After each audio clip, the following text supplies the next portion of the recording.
Je vous propose de partir à la découverte des associations qui nous ont accompagnés aujourd'hui. Et on va accueillir Benoît Decroc de l'association de Catchebeil. Bonjour Benoît.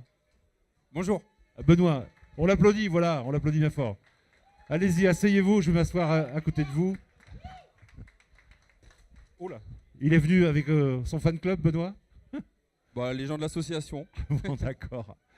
Alors Benoît, vous êtes le président de l'association de Catchebeil.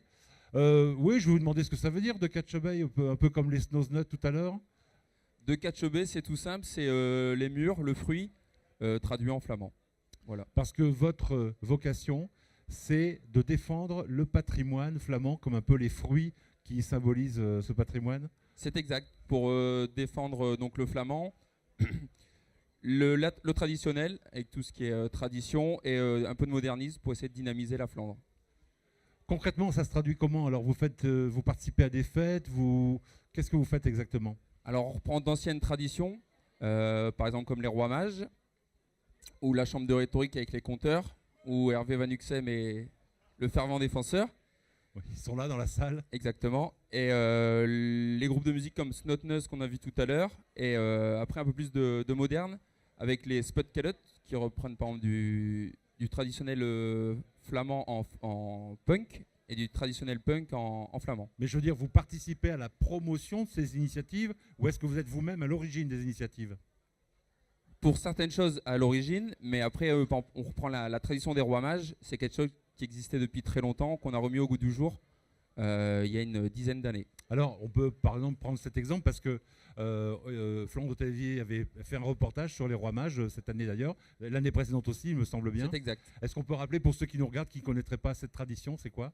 Donc la tradition des rois mages, c'est les gens qui étaient un peu plus dans le besoin il y a quelques années, qui pendant les fêtes de Noël à l'Épiphanie venaient annoncer la bonne nouvelle de maison en maison, et pour récolter un peu de pain ou un peu à boire ou à manger pour améliorer leur fête, et dormaient dans les fermes le soir. Je vous aime aussi là-bas.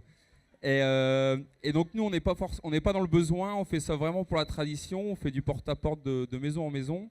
Déguisé en roi mage donc? Costumé. Costumé, pardon. La différence est importante. Et voilà, on passe rechanter une chanson flamande, annoncer la bonne nouvelle.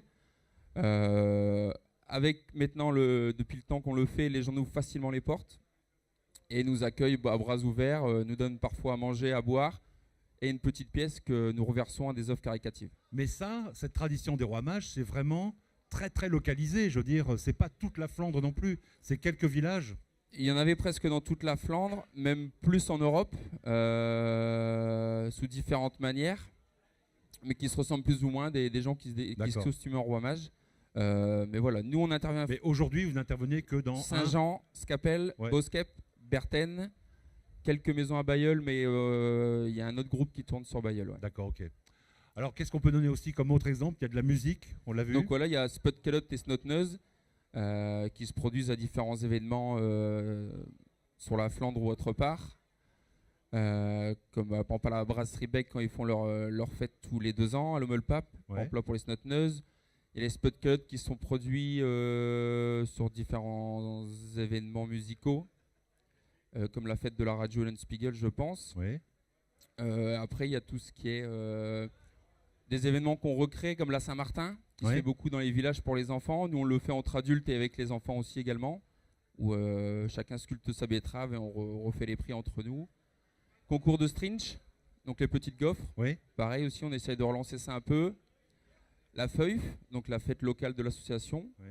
Et tournoi interbistro qui se déroulera le 27 juin, là, bientôt, là, sur Saint-Jean-Scapelle. Alors moi, ce que j'aime bien, ce qui me fait plaisir, c'est que vous êtes assez jeune, Benoît. Merci. Il y a beaucoup de jeunes dans l'association. Bah, une fois qu'ils sont trop vieux, les présidents sont remerciés et puis on met des jeunes à leur place. Je pense à Richard, César et Franck, mes 3 prédécesseurs. Non, mais c'est bien justement. Non, il y a un peu de tout. Il y a une génération qui perpétue aussi ces traditions. Je voudrais savoir si Florent est avec nous. Florent, est-ce qu'il est dans le coin, Florent? Il est là, Florent? Bah, je suis là, mais on a un petit souci de caméra, donc on va pas me voir sur.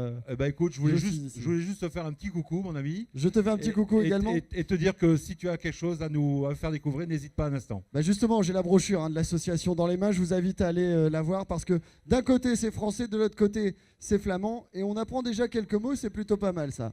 Donc voilà, ça D'accord. c'est sympa. C'est vraiment sympa. Ok, bah, tout à l'heure alors Florent. Donc on peut se procurer, je pense, des documents aussi sur votre stand de Catch Bay.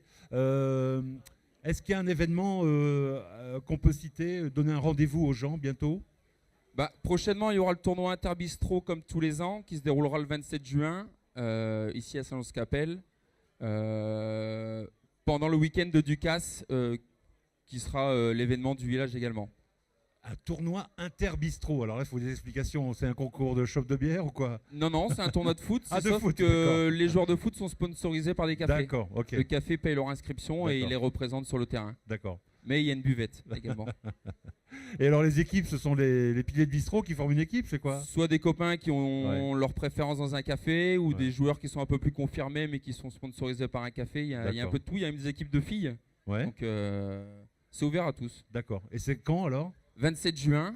Plus d'infos sur le Facebook de l'association. Donc de Catch Bay tout simplement. D'accord. Et on met tous les événements. Ok, d'accord. Voilà. Un dernier mot, Benoît? Non? Tout est dit? On a fait le tour?